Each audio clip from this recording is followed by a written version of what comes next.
I call it my song hole. There's always something in there that's just like... I have the same thing. Everybody has a song hole. But I'm not clever enough to call it a song hole. I like that a lot. I get the worst songs in my song hole. Yeah, all the time. That's something about that. They're not pleasant, and that must be part of the quality. You want to know what song was in my song hole the other night? The Low Book Sales jingle. How's it go? Oh, God. I can't sing it. I can't sing it. Let me make it up. Low book sales, da-da-da. Come tell tales about low book sales. It's much worse than that. Dirty Frank wants to buy a new Sentra, da-da-da. Yeah. You sure that's good? It's good enough, yeah. Okay. Good enough for Frank. Yep. All right, Frank. See you later, bro. Wait, you're older than me, right? By a little bit? That's right. How old are you? I'm 37. I'm 40. Okay. But you feel younger than that? Oh, yeah.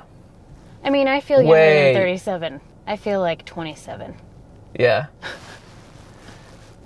Yeah, I wouldn't guess your age. You'd be a tough one. I think I know the answer to that. It's because I don't act like a regular, responsible adult. I don't know. That's also, what I I'm was really short, which I think people associate with youth. It's true, except you get to a certain point when you're older where it's like, oh, that's an old lady who's bent over and small. Right. I'm young and bent over and small. Somebody had some joke about an old lady and how she looked like a cursive C. Her posture was so bad.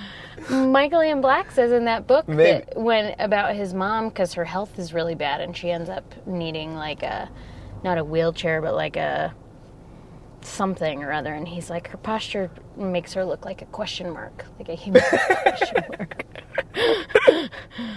Oh. Okay, so I'm going to the DI. Okay.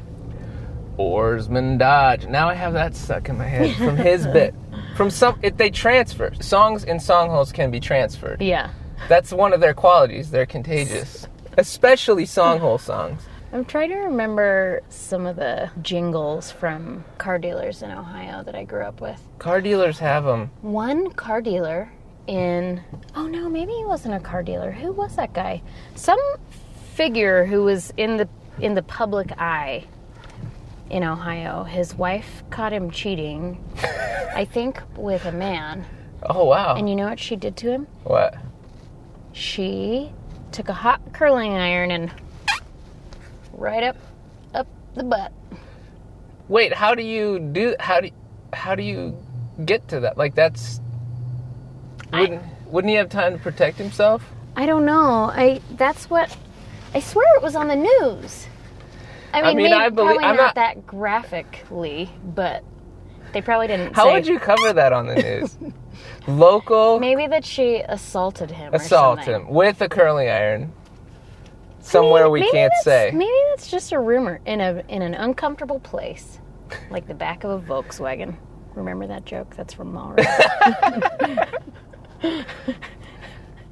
Maybe he wasn't a car dealer, though, but I thought he was. And you know how you can remember all car dealerships that you grew up around? You remember their names. Bob Dennison Ford. Which is weird. They had a, because they just assaulted you with advertising. Yeah. Bob Dennison Ford, though, had I think it was 8290123, and you could call and find out the weather. And it was brought to you by Bob Dennison Ford. The Dennison Ford time is, and it's the Dennison Ford time. I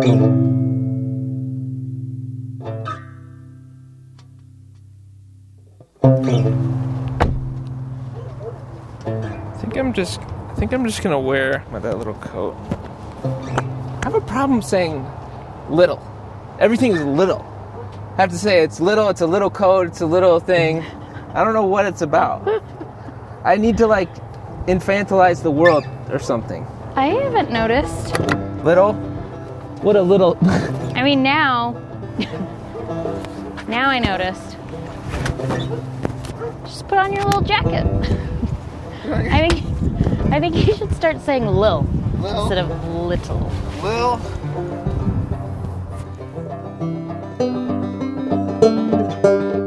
That's my photographer friend Natalie Simpson.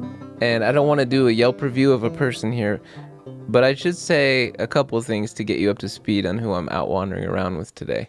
Like most of the people I gravitate toward that I'm lucky enough to have in my life, she's funny and maybe a little bit obsessive. I hope she won't mind me saying that. I mean, for me, these are ways of being in the world that make sense. Funny and mad for things. What Natalie loves, she loves a lot. Like the early 90s MTV sketch show, The State. She can pretty much quote every sketch verbatim. And the book about the show, State by State with The State, she's gotten almost every cast member to sign it. I think she may have even had Michael Ian Black sign it twice. So this quality, or maybe it's a cluster of qualities, hyper-attention, fixation, infatuation, fetish, passion, whatever you want to call them, these things make her a really good photographer. They make her good at what she does. And when it comes to setting a goal or unlocking some accomplishment, both her and her boyfriend Brian share what I would call this particular kind of relentlessness. You seem to do a lot of, I will do a book a week, or I'm doing a hike a day. Well, first of all, explain to me the never-ending hike thing. Brian suggested both keto and hiking. And the hiking started out as him saying, well, let's see if we can hike 30 days straight, just a hike a day. They don't even have to be different hikes. We just need to go hiking every day for 30 days. And I was like, we're never going to do that. Like, I really thought we couldn't do it. And then we did 30 and we were like, oh, well, let's just keep going. And then it kind of turned into, well, maybe we could go a whole year. 2 months in, we were like, I bet we could do this every day for a year. And then now we're at I think tomorrow we're at 520 days. Let's repeat that. 520 days straight. Hiking in the mountains out here in Utah. Have you honestly, what's the shortest hike you've done? A mile. Because, we've been stuck in the airport before for an entire day. When we were going to Belize last summer. So you hiked in the airport?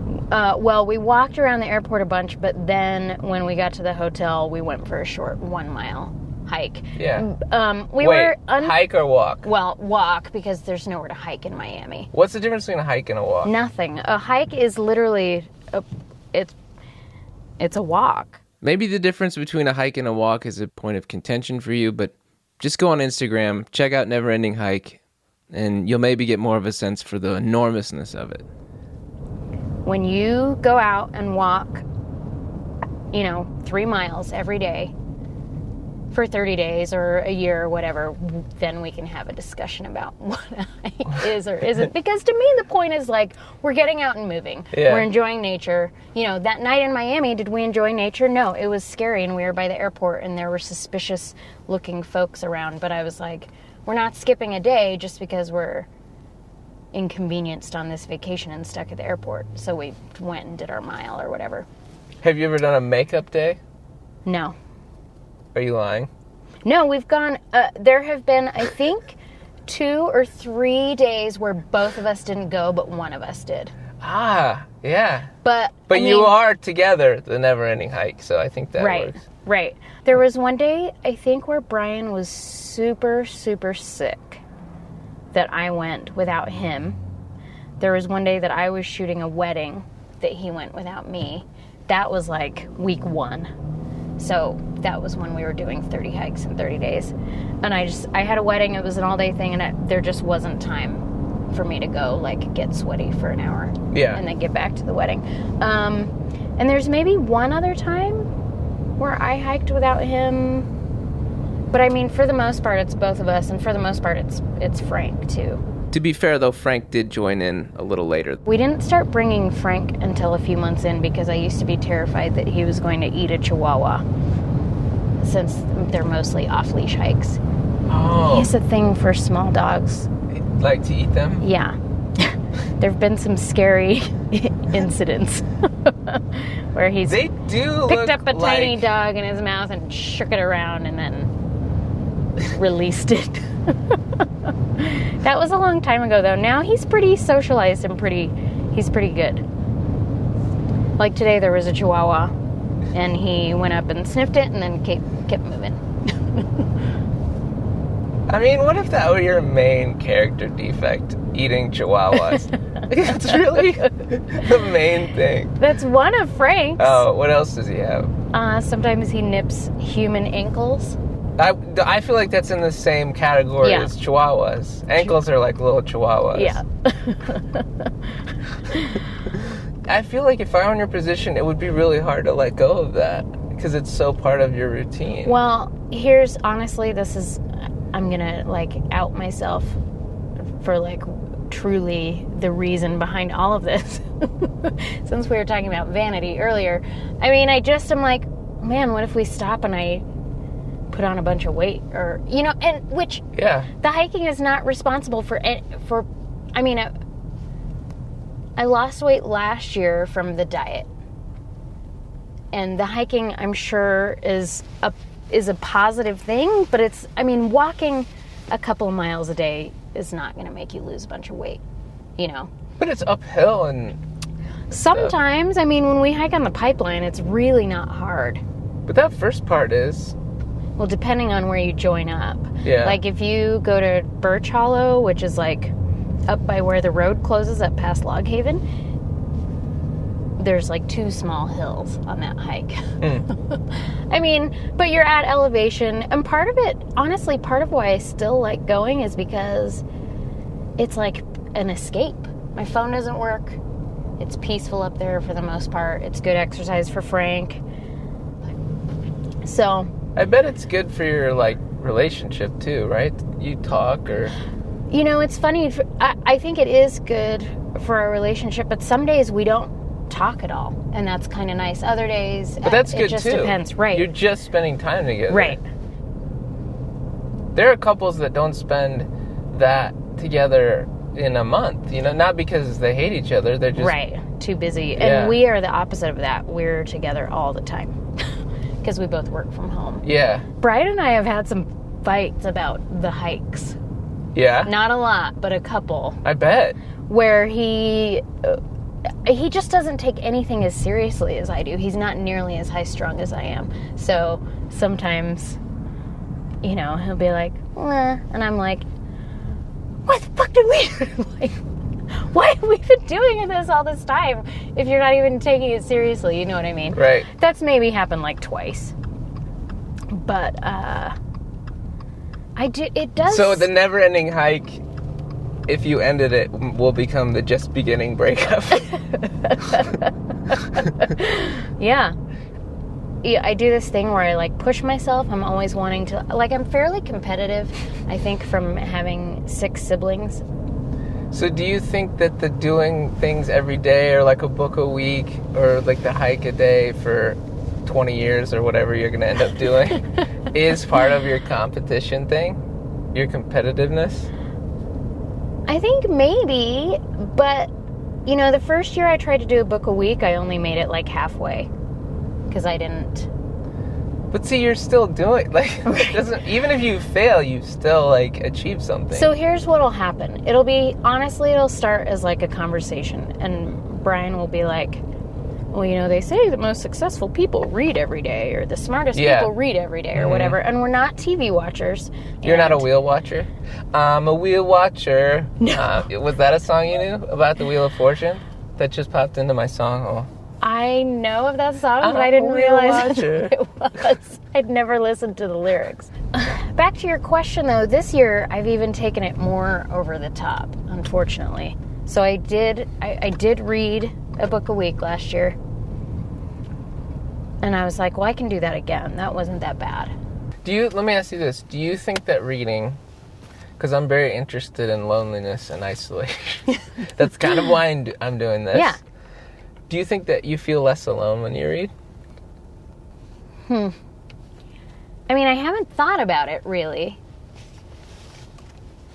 You probably don't have that issue. You have kids. Right. You have a live-in boyfriend who you had I've forever. been in a relationship since I was 19 years old. So, You've got Frank. Yeah, although when I was married, I did feel lonely, I would say. So, I mean, you can be with someone and still be lonely, for sure. Oh, of course. Right.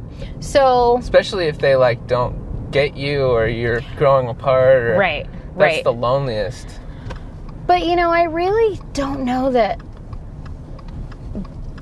feeling lonely or alone is ever something I've really had to deal with a whole lot. Because you're right. I mean, I've had kids for a long time now. I grew up in a family with tons of people, so I was never... A family with tons of people. That's such a funny statement to me. I mean, it's like a population, having really. 6 siblings who you live with. It's a bunch of people. It is a whole bunch of people. They become not a lot of siblings. You just have a bunch of people. Right. It's like a company. It's a small corporation. Yeah. So this year, I've added to the daily hiking and the daily reading, daily meditation. Mm-hmm. Just like 5 minutes. Sometimes more, but usually 5. And journal writing. And the trick with the journal writing is I'm doing like a best of the day. Like a best. That's a good idea. Because I tend to be a negative person. And I could fill a journal with all my negative thoughts and all my criticisms of everything and everyone, including myself. But the point of the meditation, obviously, is to kind of like chill out a little bit and be more positive. And so I thought with the journal writing too, it would help. I'm like, I think it's working. I still get mad at shit, but like... It does do something, and it's so profound. Like, it's one of the weirdest... When I've done it consistently, it always improves my inner life. Yeah. And just so I'm less agitated by things. Yes, exactly. Like but driving. I can't remind myself to sometimes, like... I get on a good run, I'm like, I forget to do it, you know? Mm-hmm. But yeah, me too. That's one of the ones on my... So my thing, I guess I have a similar thing that I do is I do this, just checking off red X's. I put it on my wall. I'll make a sheet of 30 squares, and I'll make whatever this thing is. So, meditate for 30 days, right? Yeah. And for me, that red X is super important. Like, I need to do that. Yeah. Visually. And then no TV is another one I want to do. And I may do another 30 days of Bikram. That is always profound when I do that. But that's hard, and that's a time That's commitment. 2 hours, yeah. I mean, there and at least 2 hours. Yeah. I would say that all the daily stuff I'm doing total, all my little daily goals are less than 2 hours a day. You know, my meditation, Brian always makes fun of me because he's like, you need to meditate longer than 5 minutes. It's not doing enough.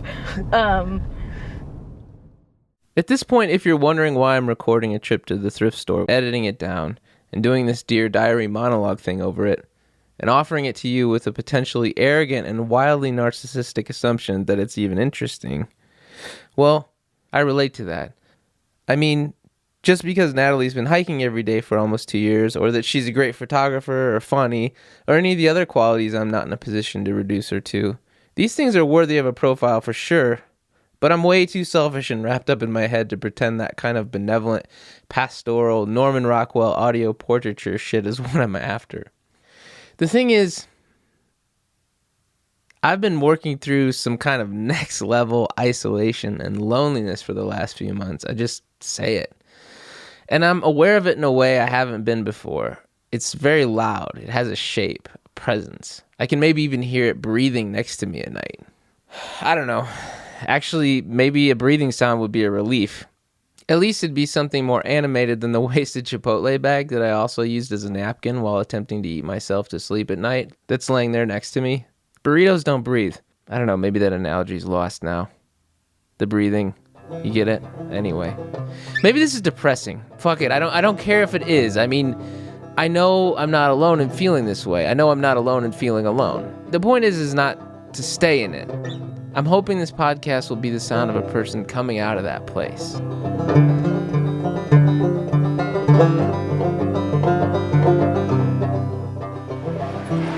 So what do you think about the DI? Do you have any thoughts? Do you have any history here?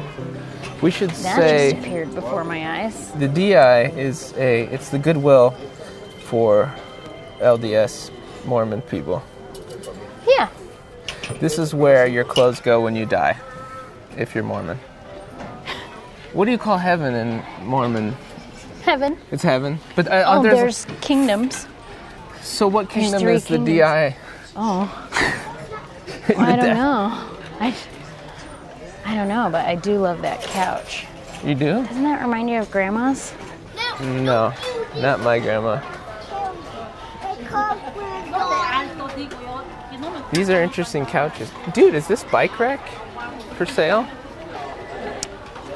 I mean, I'm sure someone didn't just bring this in. It has a price tag on it. I think you What's should wrong with it? Because I need this. I think you should sit on one of these grandma couches for a Dude, photo. Would you do that? okay.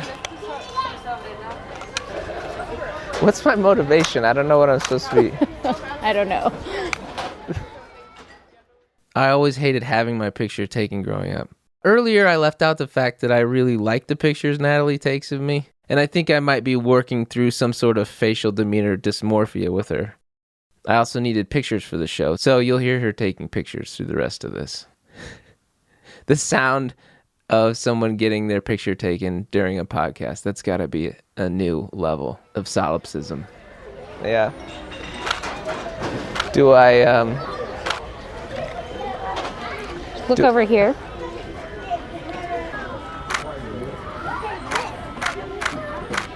I wonder, I must be one of the more uncomfortable people you've ever shot. No way.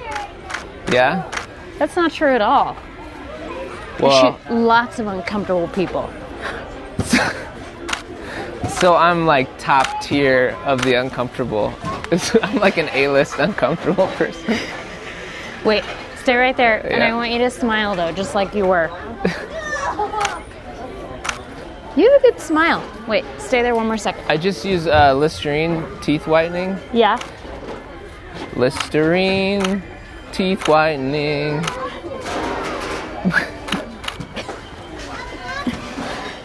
I do want to say this is a lot of dead people contribute to this.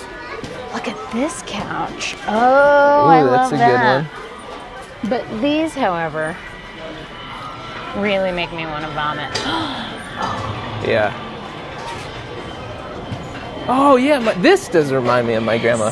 Dude, this would fit in my $20. You should get it. Sit in it. This would be a good chair for me. I think I might get it. I think you should get it. Do you know how I buy this? What? I said, I'm busy looking at an iron. Can you please wait? So you work here and you're looking at the merchandise. Yeah, you have to, I bet. Of course. I can look, I just can't touch Did you or buy need it. an iron, or did just the presence of it inspire you to get one? The presence of it Yeah. inspired me because Yeah. of how beautiful It does look aerodynamic. very aerodynamic. So can I buy it and come back in a few minutes and pick it up? Yeah, just put that back on there. Okay. Chair. It's a nice iron, yeah. Look at it. Only if it were like a different hue. Yeah. You know what I mean? It's earth tones. You want something like futuristic, like a... Yeah, like purple. Or, bright yeah, red. totally. I Yeah. get you. But I'm also an ocean girl, so I can understand brown. Mm-hmm. Yeah.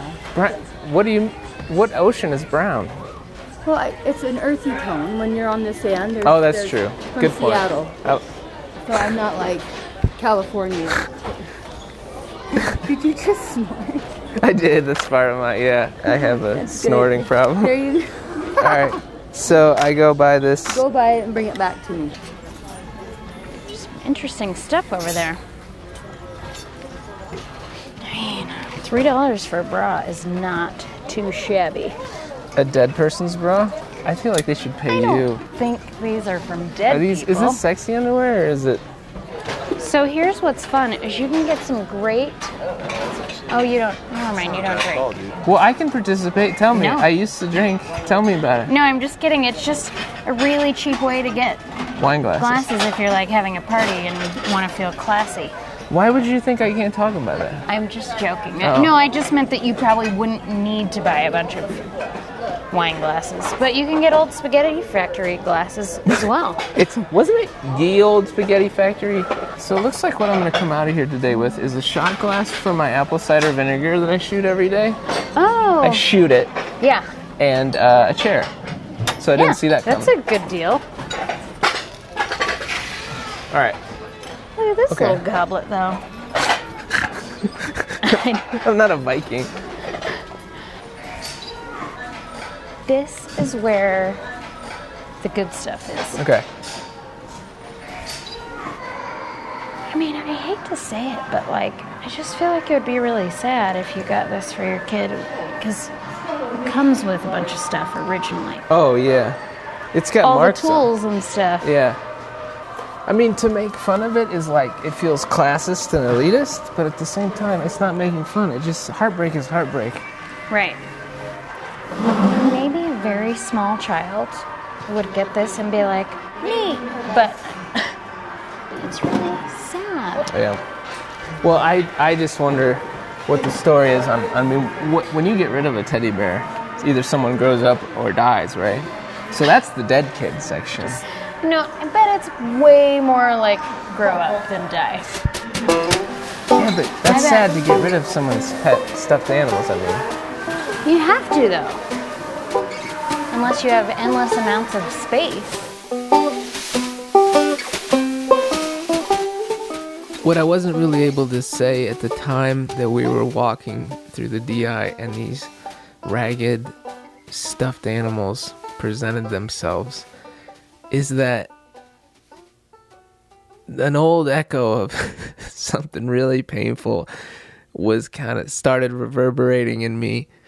And I didn't even realize this until after I started listening back to this tape, and I started crying when I got to this point. Stuffed animals, I realize they're always a sentimental kind of thing. But I've been fortunate enough to have, let's say, 3 significant stuffed animals in my life. I had, the first was this Ewok that I had that I would just ravage. And I don't have any shame about that. I probably should. But there was no deep emotional connection with that Ewok. The other that I had, I guess that was maybe more of an adolescent one. I guess the one before that was this bear that I had, his name was just Bear. And Bear was with me through some hard times, and we slept together in the Star Wars sheets in the captain's bed. And one day I decided, I don't know what I was thinking, but I put him on a lamp, on the top of the shade. You know how there's that open part? And I evidently he was sitting on the bulb, and the lamp got turned on later, and then there was just the smell of burning teddy bear flesh. And I that is a significant smell from my childhood, is the smell of burning teddy bear. Maybe I shouldn't be laughing. It's nervous laughter, if you can't tell, because there's a lot of emotion there. I mean, really, I thought Bear was ruined. And its ass was all burnt up, the fur, it had just turned into this black, hard, I guess they're made of like nylon or something, so it, hardened. And then I went out to California later to visit my cousins and my aunt. She fixed the bear's ass, like the crotch is what had burned. Maybe that is a metaphor. Burning stuffed animal crotch. But she fixed it up and restored Bear to its factory pliableness, softness. The third, and this one is harder to tell you and to admit to than any of the other ones, was this other. I had bought a stuffed animal for an old girlfriend, an ex-girlfriend, and, gave it to her, and then we broke up, and then when I was really in it and grieving that relationship, I went to the same store and bought the same stuffed golden lab and recreated the act of buying it for. It is a sad moment. And then I tucked it away, and I thought maybe we'll get back together someday and I'll give her the bear again. And, I figured she had thrown it out, But we never got back together. So my downstairs neighbor came up with her son, Henry, little boy, and they were saying goodbye. They're moving out. I was like, you know what? I saw the lab just kind of stuffed away in this little cubbyhole thing. And I was like, I'm going to give that to Henry. I need to just give it to him. So I gave him the golden lab. And I had a moment. Because he was a little emotional. He really liked this gift. And it seemed fitting to give Henry this relic, this painful little stuffed thing. All that to say, the stuffed animal section of the Mormon thrift store evidently was a real center of energy for me. And that's all I'll say. So, I don't know how to hand off and go back into this. Do I go back into this now? Do you want to hear more of us together there? All right. Yeah, because this is a sad thing. I don't think it's sad. Just relax. Do you remember Spaceballs? Of course. Do you remember the scene where he's like touring the ship? And he goes, what's all this churning and bubbling? He says, that's Mr. Coffee, sir. Yeah. I said that because there's a Mr. Coffee right there. There's Mr. Other Things, too, remember? Mr. what? In Spaceballs, I swear it's like he shows him Mr. Coffee, but there's other, like, and this is... Well, there was Spaceballs, the flamethrower. Yes. So I saw, my first memory of going to the movies is Spaceballs. Really? Yeah. I mean, I'm sure my parents took me to the movies before that, but that's my first memory of going to the movies. And the whole theater, they had like put little labels on stuff that were like Spaceballs the bathroom, Spaceballs the pole, Spaceballs the everything. And I thought that was so hilarious. It was. Oh, look. There's a bowling ball right there. Now this might be a dead person's bowling ball. And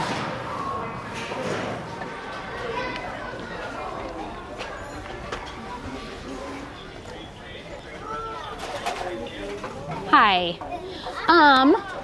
Good. I was just going to go ahead and take care of that balance for the surgery. Okay, and I call you back on this number. Okay, perfect. Thanks, bye.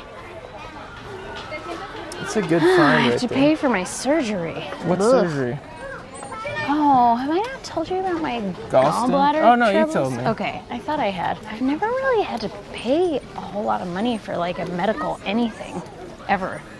Yeah. And I have insurance, but it's still going to be like $2,500. So, when the woman called earlier, I hadn't really thought about how I was going to pay. If I wanted to pay up front or just come up with a payment plan or just throw it on a credit card or what, but I figure I might as well get points for it, right?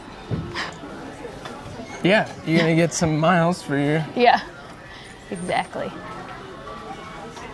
Do you have any embarrassment about saying gallstones? I have gallstones. No, I feel like there could be a lot worse. Cooler. Way more painful. But I'm just saying, I have kidney stones, I have gallstones. Which is cooler? Mick Jagger died of gallstones, or he has kidney stones. How many people die from gallstones? I'm just saying, coolness factor. Anything bladder is not cool. Right? It's true. There isn't. Yeah. Hunter S. Thompson died of bladder complications. Bladder is a funny word. Yeah. Bladder. Oh, is there another one? Yeah. Are you open? Are you good? Oh, she's got her. This is a text that's fun to get from your kid. Hey, Mom, do you know where Raul could be? His brother. That's a little No, scary. it's not. Rally is your youngest or old? Younger one, yeah. I'll get to you as soon as just getting in line. We'll make it happen. So $30. I'm gonna go to the end of the counter when you're paying. Okay. Hi. She's just gonna take some pictures of me if you don't mind. I hope that's not too weird for you. Pictures of you? Yeah, she's... I'm his personal documentarian. I want one of those. I just follow him around and take pictures of him. I want one of those. Then I could use one of those pictures for the book I'm making. Yeah, what are you making? What's your book? It's called Koga's Quest. And it's about a wolf that loses his mother, like a boy finds him, and they go on a quest to find the person who killed the wolf's mom. That's cool. That seems like a good, it's like a revenge movie or a vengeance storyline. I like that. I doubt I'm not gonna make it up for revenge. It's more of gonna be like wanting to get justice for it. Okay, I got you. 20, right? Yeah, And is that it? that's it. The 20 and the 50? That's it. So that's $20.50. I need to come up with one of those thingies that you would put on the back of the book that briefly talks about the story. Yeah, that's hard. The synopsis. I'm trying to remember what they call it, but Synopsis. All right. I mean, here's this guy. He's working at Deseret Industries, and it's one of those jobs the church gives people to help them get on their feet. And here I am, recording a podcast, having pictures of myself taken. He's telling me about his book, about the wolf, a story I'm kind of simultaneously critiquing in my head and also not understanding at the same time, and kind of beating myself up about the fact that I forgot the word blurb. And there's also a sweetness to him. The book he's working on, or taking solace in, the idea of a thing, how we do that, I relate to that. I find solace in the idea of a project. I mean, for months I'd been doing it with this one. Oh, my podcast this, my podcast that. I apologize to all my friends who I did that with. I mean, I understand him while I also feel a little conflicted, you know. I'm thinking maybe I'm better than him. I'm wondering about the worth of people and judging myself for thinking this. I'm wondering why I would think my experience is somehow worth more than his, or why would I make a podcast about my life? And I'm also wishing he would stop telling me about the book because it's holding up the line, and therefore I'm holding up the line, which I swear is one of my major life goals, to not hold up lines. But here I am, getting pictures taken of me while impulse buying an old lady chair. I feel like a little bit of a dick because I was feeling that hurry up and get the story. Did you hear him telling the story about his book? I heard a little bit of it. what's the book's name? But I'm like, hurry up and get through your wolf justice story. We're in the, you know what I mean? We're in the line.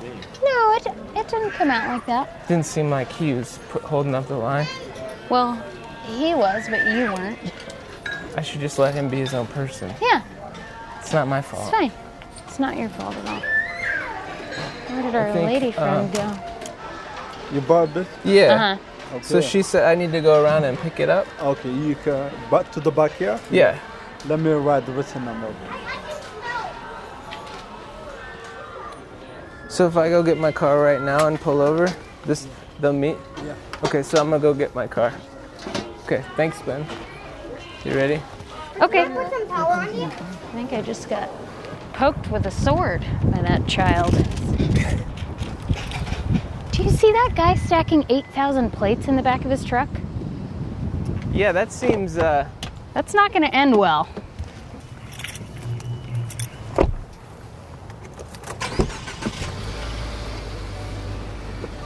I recently crossed over that line where it's a new car and you actually have to like put air freshener in it. And it's like a real acceptance thing. Did you find out where Rally is? No. Mom, do you know where my brother is? This is scary. When his dad was about to have a new baby, they have like their new baby brother is just over a year. Crew was like, I'm so excited to finally be a big brother. And Raleigh and I were like, you already are a big brother. Oh, That's a great. donation drive-through, but we're picking up. So I'm wondering, I'm going to go ask him. Hi. I'm picking up a chair. Where do I go for that? That I bought? You need to give me the receipt and is it a small chair? Yeah, it'll fit in the back. It's like a It's not too heavy? I don't know, it depends on how strong you are, I guess. But it's heavy-ish. I mean, I could probably do it myself, but I right? just don't understand that person that was putting all those plates in their back of their truck bed. Yeah, so let's draw that picture. It was a big truck Full of plates. full Maybe of plates. he was donating them, not buying them. But it looked like he was putting them in there, and he looked frustrated. I think he was buying them because I saw a shopping cart full of plates. It's just that thinking is a little troublesome. He's just setting stacks of plates in the bed of his truck. Yeah. Like, you better be pretty careful driving home, or you're going to have a bunch of broken plates. You're going to be the proud new owner of a lot of broken plates. That's just like the most comic premise. I wonder if someone sent him on this plate mission. I feel like that's what you do if you don't really care. They say, my recovery friends say this, that in any stage that you're going through, like the one I'm going through, where you're growing out of an old numbness you didn't know was a numbness, the first step is that you recognize this sting, this throbbing, and the anesthesia of coping is lifted. You feel the wind against your wound, You can't eat it or fantasize or fuck it away. I exercise like crazy. I do interval training at this weird orange-themed gym about 3 times a week. I do Bikram yoga on the days I don't do that. I go to 12-step meetings. I keep to a diet. I do EMDR therapy once a week to deal with some childhood stuff that is still running the show. I mean, I'm like this single 8-year-old kid in a 40-year-old man's body possessed by whatever it is that made whoever write The Secret, or whatever it is that makes Tony Robbins. That force. I mean, really, though, it's not self-discipline or willpower. It's a guy trying to exhaust some very type A demons. And all of that work, though, it doesn't address why it's so hard for me to feel connected to people. Why I feel so unquenchably alone all the time lately, even around people. And I mean, like I said, I know from recording a bunch of these that it's a problem that's way, way bigger than me, that people are just echo chambers on the inside anymore. For me, one real remedy is this kind of aimless company. I mean, it's not immediate relief. It's hard. It takes attention and focus, and I'm tired after. But it feels like I'm more whole when I'm at least trying to be present in someone else's presence. I'm not good about asking for things, usually. I'm not either. So it's hard for me to understand when other people do that. I honestly, the only people I ask for things are Brian, which I feel like I can do that. That's part of the He lives with me. relationship. Yeah. Right. It's part of the deal. My brother and his wife, although I do feel bad about that, even though I know they would both do anything for me, I still feel bad asking them, and they're my own family. But like someone who is an acquaintance, I would absolutely not be asking for favors from. I just don't understand. I don't know. Maybe it's Maybe that's part of why you can ask, because you're not close. You can be just like, here's a Hail Mary. I'm going to tell you a story about a favor. I'm ready. This guy is a comic that I kind of knew not very well. I've been on like one show with him, and this was here. This was before I moved to New York. Oh, you lived here before you lived in New York? Yeah. I didn't know that. Don't have any real relationship with this guy other than like seeing him at gigs and talking a little bit. And he calls me up one morning, 9 a.m. He says, hey man, I really need you to do me a big favor. I'm in a huge bind here. I need to go, I'm traveling out of the country and I need someone to go to the passport office. He's saying this to you or He's calling me. Okay. Keep in mind, no, we're not friends at all. Okay. We've never even hung out for coffee or anything. Yeah. I need you to drive down to, it's almost like Draper, to, I don't know, pick up this form or something? I can't remember the exact logistics of it. But he had to do it because he's going out of the country and he has to do it by this date. Yeah. I don't know him, and for some reason he did some kind of mind thing on me where I was like, okay, I need to do this for him. And I drove down there, and I think I picked up the form, drove it down there, and that was it. Like, no, it was a thank you, but no, like, dude, I'm so grateful. You really helped me out of a bind. and I'm actually really creeped out. This me would not do that. Right. I would never do that now. But you wouldn't do the favor for him, for this stranger. Never in a million years now. But I'm like, why, Andy? Like, it's actually scary to me that I agreed to it. Well, have I told you about? This has happened on Wait, multiple though, occasions. this is my other part that's scary to me. That then occurred to me that maybe this is this guy's thing. Like, some people have their weird little things they do. Like, he likes to just call people up and trick them, and like, he likes to manipulate people into doing things, and that's what he gets off on. That's kind of weird, though, because he doesn't get a whole lot from it. He got his passport on time. Well, he got that, but he didn't. If he was tricking you, like, okay, he talked someone into doing something for him, but like, no harm came to you, or like nothing. I don't know. No, but just the idea of being able to talk somebody into doing something is a.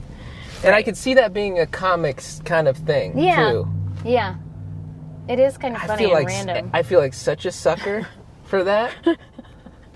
And kind of scary, because it's like, if the right person came along, they could talk me into, like, killing somebody. So, just recently, probably, I don't know, like a year or two ago, I was leaving the hospital where I take baby photos. It's close to downtown, Salt Lake Regional. I'm walking out, and there's this guy, and his foot's all wrapped up, like he's just left the hospital. And he's like, hey, I'm not from here. I don't have, or no, he didn't ask me for anything initially. He said, hey, where's the nearest, like, track stop or whatever? Mm-hmm. And I was like, oh, I really don't know, probably within a couple of blocks, but like, we can look it up, and I can, tell you where to go. And he can't even, like, he can walk a little, but his foot is jacked. And we figure it out, and I was like, let me just give you a ride there. And he was like, okay. And so we go get in my car, and he's like, actually, could you just take me over by, it was somewhere over by the Gateway, because he's like, I have friends here, but there's something wrong with my foot. I had to go to the hospital, and, now I think they should be over, basically, like, by where all the homeless people hang out, like, over by the road home. So we start going over there, and he's like, actually, could you just take me to the Walmart on 13th South? And he's like, that's where they are, because he had a phone, and they, like, text him back or something. So I ended up taking him over there. Anyway, and it was totally fine. I mean, it took maybe an extra 20 minutes out of my day, because I had driven him over to the one spot and then to Walmart. But, I mean, when I tell people these things, often the reaction I get is like, why are you doing that? Like, you're crazy. But I'm like, it seems like the least I could do. I relate so much. I had a lady one time, it's like some people put a trance on you, and you forget your own boundaries or something. Yeah. And this one lady, when I lived in Anderson, Indiana, she knocks on my door, and I open the door, and she just walks into my apartment. And I had the thought, I go, oh, this is it. This is how I die.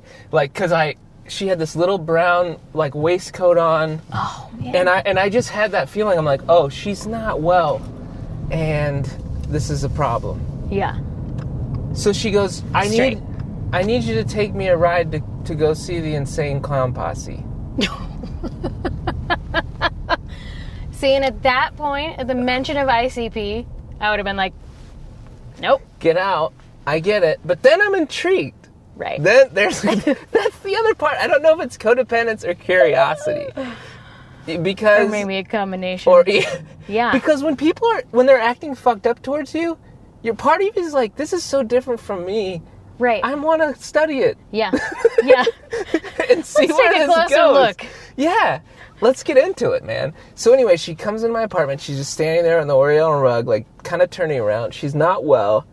And I'm starting to put together some story. Like, ICP, they're playing pool outside of town at some bar, and she needs to go see. Not like their concert. No, like this is like buddies. But it's not, you can tell when someone's making up a thing. Yeah. And not like bragging she knows them, like she just is making up this story.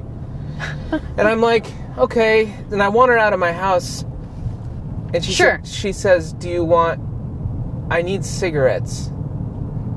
So I'm like, let's go get you some cigarettes. And we walk out to my car and I drive her. I piece it together that there's like a mental home like a block away, and they can check themselves out after 24 hours. And I put it together. Okay, that's where she is from. Right. And I put that together as we're walking out to the car for cigarettes. And so I just kind of was like, hey, why don't we go back to the place where you said you just were?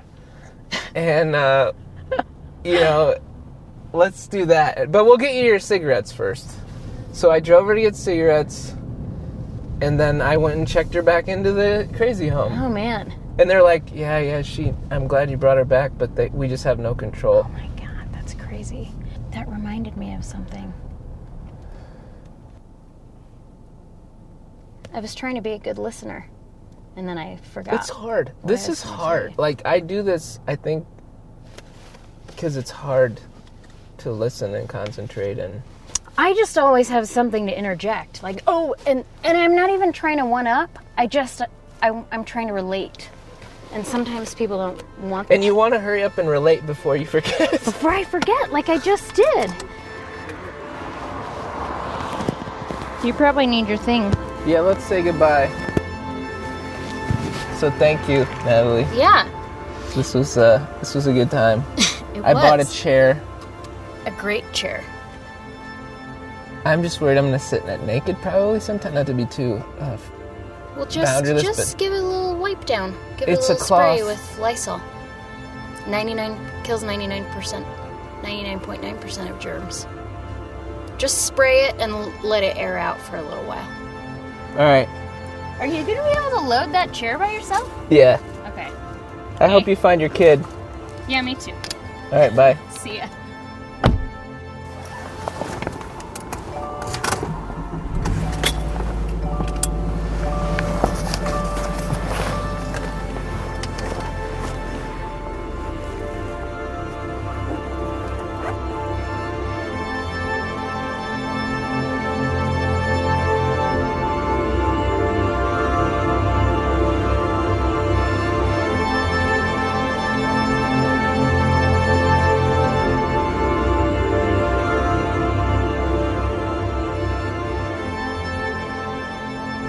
Well, that's our first show. That's the first Wandering the Aisles with me. There'll be one of these every couple of weeks. I've got a lot more recorded. So far, there's an angry trip to Costco with my chef friend, a conversation at Arby's about porn, another with a broken-hearted astronomer, a trip to a restaurant supply store where everything is comically large or tragically small, a trip to Target with a horse jockey, stuff like that. I'm really stoked about these, and I hope that you'll like them. Thanks this week to Aaron Campbell for the music, Natalie Simpson for being my guest and photographer. You can find her at Beehive Photo and Neverending Hike on Instagram. Thanks to Christian Broadbent for the graphic design. It's just the bare bones of info about the show right now, but you can check out the site at wanderingtheisles.com.